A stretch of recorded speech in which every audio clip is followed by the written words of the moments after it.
दुनिया में कुछ और हो ना हो, आजकल अवाम और डाकुओं के दरमियान मुकाबला जरूर जारी रहता है और पुलिस के बरवक्त ना पहुंचने की वजह से डाकू हमेशा जीत जाते हैं। मगर अंदरूने सिंध के 2 मरकजी शहरों में डाकुओं से सताए अवाम ने तंग आकर खुद ही उनको पकड़ने का इरादा किया और वो उसमें पुलिस से ज्यादा कामयाब नजर आए। आज के प्रोग्राम में आप देख सकेंगे कि इस्लामाबाद के नवाही इलाके में दरिंदा सिफत शख्स ने मामूली तनाज़े पर फायरिंग शुरू कर दी और उसके पिस्तौल से निकलने वाली गोली एक कमसिन लड़की के गले में पेवस्त हो गई। कराची में अगवा बराए तावान की बढ़ती हुई वारदातों में अगवाकारों के 3 बड़े गिरोह मुलव्विस हैं जो शहर में अगवा की वारदातें कर रहे हैं। पुलिस ने ऐसे गिरोहों में शामिल 20 अरकान की निशानदही की है और जहरीली शराब की वजह से अब तक कई हलाकतें हो चुकी हैं। इसके बावजूद जराइम पेशा अफराद मुल्क भर में इसकी सप्लाई कर रहे हैं। लाहौर की पुलिस ने ऐसे ही अफराद के खिलाफ कार्रवाई करते हुए मुख्तलिफ जगहों पर छापे मारकर मुल्क भर में मंशियात सप्लाई करने वाले नेटवर्क के सरगना को गिरफ्तार कर लिया।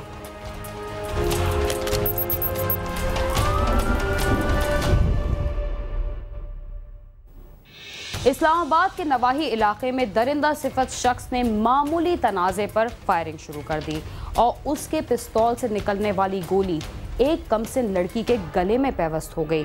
जिंदगी और मौत की कशमकश में मुब्तला बच्ची कई दिनों से अस्पताल में ज़ेरे इलाज है, मगर उसके गले में फंसी हुई गोली नहीं निकाली जा सकी।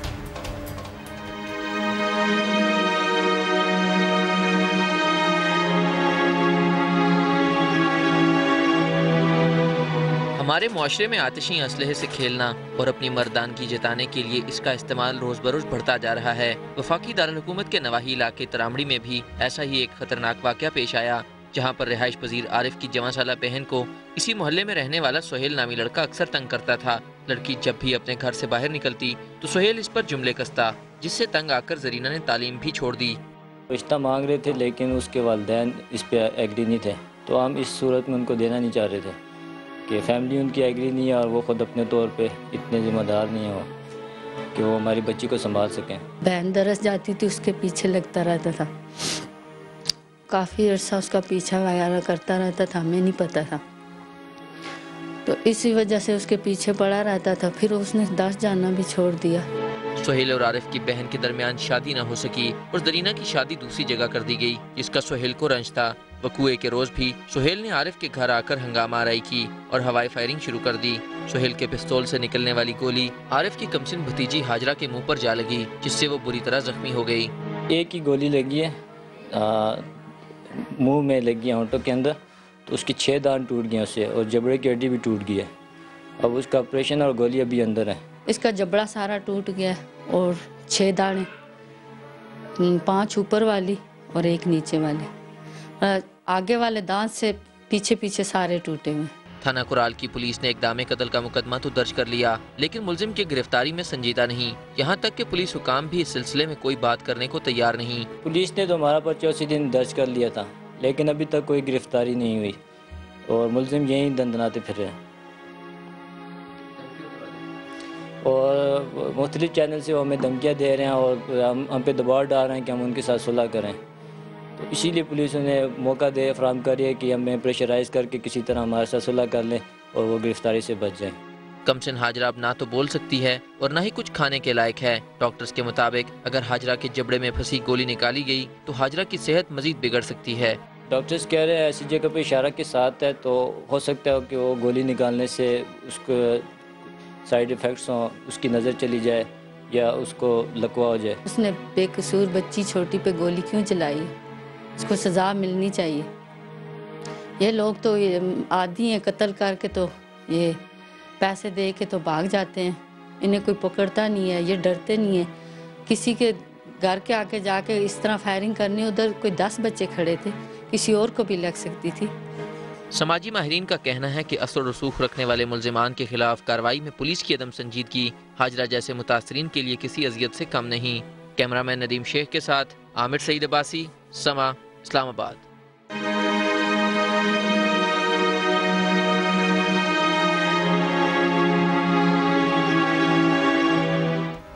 कराची में अगवा बराए तावान की बढ़ती हुई वारदातों में अगवाकारों के 3 बड़े गिरोह मुलव्विस हैं जो शहर में अगवा की वारदातें कर रहे हैं। पुलिस ने ऐसे गिरोहों में शामिल 20 अरकान की निशानदेही की है।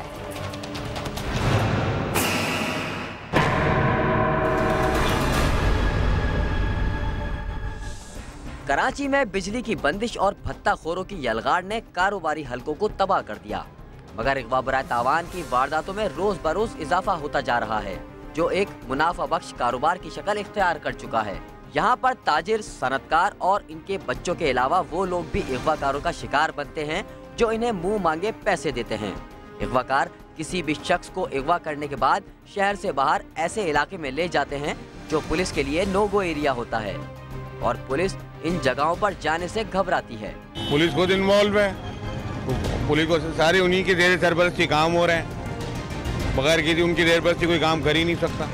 मुल्क में हमारी लूटामारी का बाजार गर्म है बिल्कुल, और हमारी पुलिस को चाहिए कि ईमानदारी से तरीके से कहते हैं काम करे, मतलब बड़ों को, गवर्नमेंट को क्या कहते हैं इस लेवल पे काम करना चाहिए ताकि कानून की पासदारी हो। जब जराइम हो जाते हैं उसके बाद जो है पुलिस की आपको नज़र आएगी, जराइम से पहले, जराइम के वक्त आपको पुलिस अगर मौजूद भी होगी तो कोई एक्शन लेती हुई कभी नजर नहीं आएगी। कराची में अगवा बराए तावान के खिलाफ काम करने वाली एंटी वायलेंट क्राइम सेल के सरबराह SSP गुलाम सुबहानी ने क्राइम सीन की टीम को बताया कि कराची समेत सिंध भर में अगवाकारों के 3 गिरोह सरगर्म हैं, जिनमें शामिल अफराद की तादाद 20 के करीब है। 20 आदमी हैं, 3 टोलों में काम करते हैं। एक टोला जो है गफूर बुगटी का है, गफूर बुगटी हज़ारों मरी है डोम की। ये जो है ये खास कर के नादरन बाईपास पे आगे सकरान नंदी है वो क्रॉस करते हैं,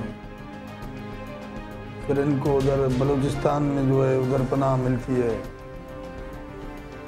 दूसरी गैंग है ये वज़ीर ममदियानी की, ये कंदकोट से ताल्लुक़ रखता है, इसके अपने बंदे हैं, भाई हैं, भतीजा है, कज़न है, ये पूरी गैंग बनाई हुई है।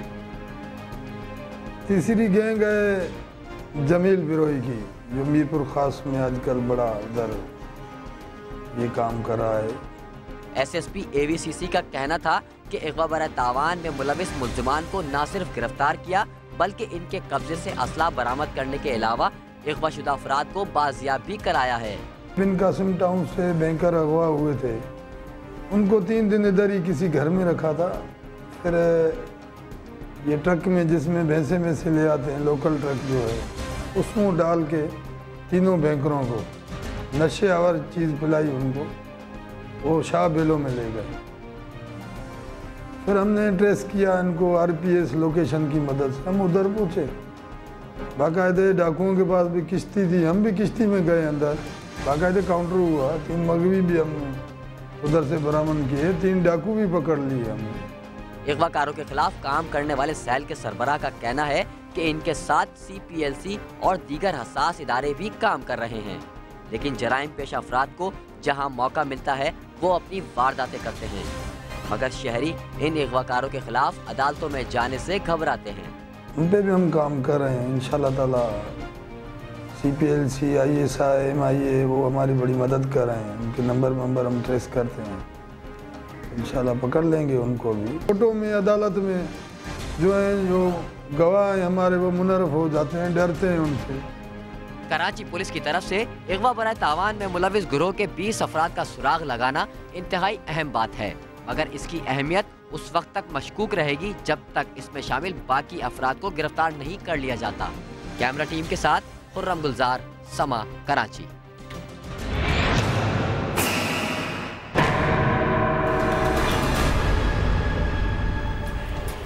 जब पुलिस वाले ही चोरों और डाकुओं की सरपरस्ती शुरू कर दें तो फिर अवाम का अल्लाह ही हाफिज है।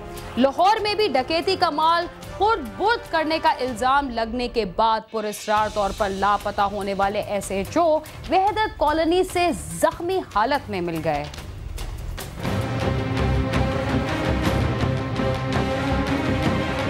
थाना वहदत कॉलोनी में तैनात को शिकायत की कि उसने एक डकैत गैंग से बरामद होने वाला मसरूका सामान खुर्द-बुर्द किया है, जिस पर आला हुकाम की तरफ से इंक्वायरी का हुक्म दिया गया तो SHO मेडिकल रेस्ट पर चले गए और अगले ही रोज पुरअसरार तौर पर लापता हो गए। उर्सा ने उसके अगवा का मुकदमा दर्ज करवाने के लिए थाने में दरख्वास्त भी दी, मगर पुलिस हुकाम की तरफ से पुरअसरार खामोशी रही और उसकी बाजियाबी के लिए कोई कार्रवाई न की गई। इतवार की दोपहर 1 बजे से गायब था। हमने वो जो है गुलशन रवि में इसकी रिपोर्ट भी की, कुछ पता नहीं चला। लेकिन आज रात पिछली जो गुजर चुकी है, रात 4 बजे 1122 ने इसे पहुंचाया इधर मून मार्केट MCB बैंक के पास से उठा के, और 6 बजे हमें इतला मिली है। उस वक्त से ना ये बोल रहा है ना कुछ खा पी रहा है, बस unconscious sir.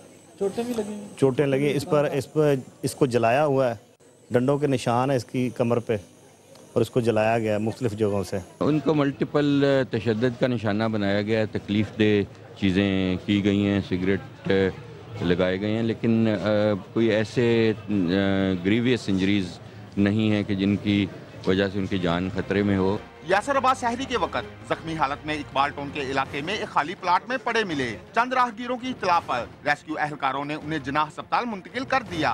SP Iqbal town ने जख्मी SHO की इयादत की और बताया कि यासराबाद तिब्बी बुनियादों पर रुखसत पर थे और उनका बयान कलमबंद करने के बाद ही कोई कार्रवाई की जाएगी। कंडीशन अल्लाह का शुक्र है, he is out of danger. कुछ चोटें हैं डेफिनेटली उसको, और कुछ ब्रूजेस के निशानात हैं बैक पे उसके, जिस तरह डंडू से मारा गया हो उसको, और कुछ इस तरह के निशानात भी हैं कि जिस तरह कुछ चीज़ गर्म करके उसको लगा दी जाती है। और अभी बात करने के प्रॉपर काबिल नहीं है। अगर कोई एलिगेशन थे तो उसकी तो वो आता हमारे सामने है, उसकी इंक्वायरी होती प्रॉपर, फिर उसके खिलाफ एक्शन होता। तो यानी अगर कोई ज्यादती की थी उसने डिपार्टमेंट के अंदर, कोई इरेगुलरिटी की कमिट की थी, तो उसकी तो डेफिनेटली प्रॉपर इंक्वायरी होती, उसके बाद कार्रवाई होती। हम तो उनका वेट कर रहे थे वो आएँ और अगर कोई मसला है उसको फेस करें, तो वो फेस करने की बजाय वो मेडिकल पे चले गए और गालिबन बीमार थे वो, क्या मसला था उनका। तो हम तो उसमें थे कि शायद मेडिकल पे हैं, छुट्टी पे हैं वो, लेकिन छुट्टी की बजाय सुबह ये इंसिडेंट हुआ है। तो अब उसकी स्टेटमेंट आएगी, वो जब बात करने के काबिल होगा उसके बाद हम चेक करेंगे क्या असल हुआ क्या था। SHO यासरबाज पर डकैत गैंग से बरामद होने वाले माले मसरूका का इल्जाम इंक्वायरी का सामना करने की बजाय रुखसत पर चले जाना और फिर पुरअसरार तौर पर लापता होना कई सवालात को जन्म देता है। पुलिस राय का कहना है कि इन्वेस्टिगेशन विंग ने SHO यासरबाज को हिरासत में लेकर तफ्तीश के बाद छोड़ा है, ताहम असल हकायक उनके बयान के बाद ही मंजरे आम पर आएंगे।